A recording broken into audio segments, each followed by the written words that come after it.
Crypto's overton window has shifted. Crypto has become a major political force in 2024. The overton window is defined as the spectrum of ideas on public policy and social issues considered acceptable by the general public at a given time. Recently, we've witnessed a significant shift in this window concerning cryptocurrency. At the beginning of 2023, Elizabeth Warren created the anti-crypto army and launched an all-out attack on the crypto industry. Working with SEC Chair Gary Gensler, they coordinated regulatory enforcement actions against the industry, some of which were unlawful.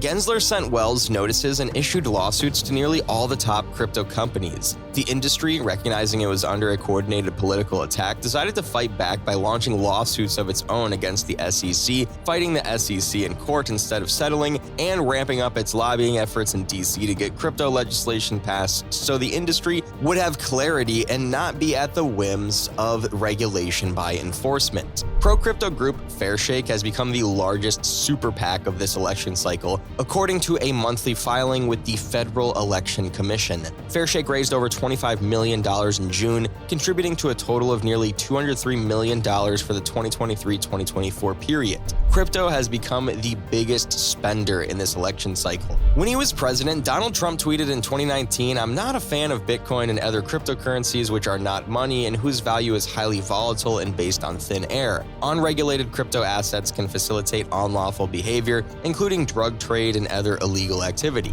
But Trump changed his tune in 2024, aiming to win over a block of single-issue voters and, perhaps more crucially, big-ticket donors in the cryptocurrency world. In July, at a major cryptocurrency conference in Nashville, Tennessee, Trump declared that he wants the U.S. to become the crypto capital of the planet and the Bitcoin superpower of the world. This afternoon, I'm laying out my plan to ensure that the United States will be the crypto capital of the planet and the Bitcoin superpower of the world, and we'll get it done. If crypto is going to define the future, I want to be mined, minted, and made in the USA. It's going to be. It's not going to be made anywhere else. And if Bitcoin is going to the moon, as we say, it's going to the moon, I want America to be the nation that leads the way, and that's what's going to happen. He also stated that he would fire SEC Chair Gary Gensler on the day one of his presidency. Trump's campaign now accepts Bitcoin donations, and it recently launched digital NFT trading cards depicting the former president dancing, wearing a superhero suit, and holding Bitcoin. His vice presidential running mate, Senator J.D. Vance, Republican from Ohio, is also a longtime crypto advocate. The Republican National Committee even mentions cryptocurrency in its official party platform, noting that Trump will defend the right to mine Bitcoin and ensure every American has the right to self-custody of their digital assets and transact free from government surveillance and control. At the Bitcoin 2024 conference in Nashville, Trump detailed a set of crypto-friendly policies. He also claimed that Bitcoin's price would soar under his administration. Some of Trump's crypto policy proposals include create a government stockpile of Bitcoin. During the conference, Trump noted that his administration would keep 100% of all the Bitcoin the U.S. government currently holds or acquires into the future, adding that the digital currency would act as the core of the strategic national Bitcoin stockpile. Create a crypto advisory council. In Nashville, Trump proposed launching a group called the Bitcoin and Crypto Presidential Advisory Council, which would have rules written by people who love your industry, not hate your industry.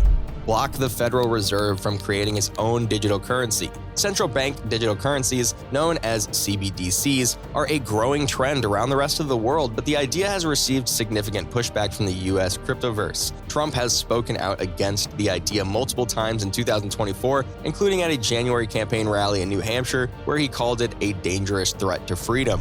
Because of Donald Trump's strong stance, it forced his political opponents to start paying attention to crypto. RFK Jr., before dropping out of the presidential race, campaigned on crypto, making big proposals such as a Bitcoin purchase plan. As a result of the crypto industry's lobbying and advocacy work, Donald Trump's bold stance, the SEC taking major losses in the courts to crypto, and Wall Street embracing the asset class, many Democrats in Congress decided to turn their backs on Elizabeth Warren and Gary Gensler. For example, 71 House Democrats joined 208 House Republicans in passing H.R. 4763, the Financial Innovation and Technology for the 21st Century Act, FIT 21. The legislation creates new consumer protections and divides oversight of the digital assets industry between the CFTC and the SEC. They also joined Republicans in the House and Senate and voted to repeal the SEC's Staff Accounting Bulletin, SAB 121, which prevents banks from being custodians for crypto. Top Democrats, such as Chuck Schumer, said he wants to get crypto legislation through the Senate by the end of 2024.